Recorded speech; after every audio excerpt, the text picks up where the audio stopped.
अहिल्यानगर जिल्ह्यातील राहुरी शहरातील विद्या मंदिर प्रशाला शाळेतील विद्यार्थ्यांची सहल घेऊन जाणारी बस चिंचोली फाटा येथे नगर मनमाड मार्गावर पलटी झाल्याची घटना आज मंगळवार 17 डिसेंबर रोजी दुपारी 3 वाजण्याच्या दरम्यान घडली।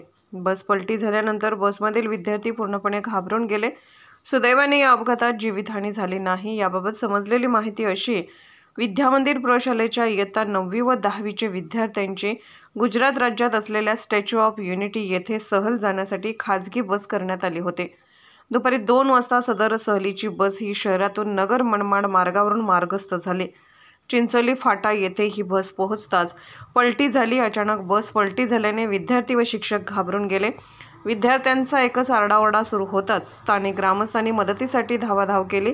विद्यार्थ्यांना सुखरूप बाहेर काढण्यात आले। या घटनेत विद्यार्थी किरकोळ जखमी झाले असून सुदैवाने जीवितहानी टळली आहे। मात्र या घटनेमुळे पालक वर्गामध्ये घबराटीचे वातावरण निर्माण झाले होते। या बसच्या चालकाकडे लायसन नसल्याचे बोलले जात आहे। सदर चालकाचे नाव हे मनोज असल्याचे समजले आहे। संबंधित वाहन चालक व मालकावर काय कारवाई होणार याकडे अनेकांचे लक्ष लागले आहे। सर्व मंथन न्यूज महाराष्ट्र, राहुरी, अहिल्यानगर।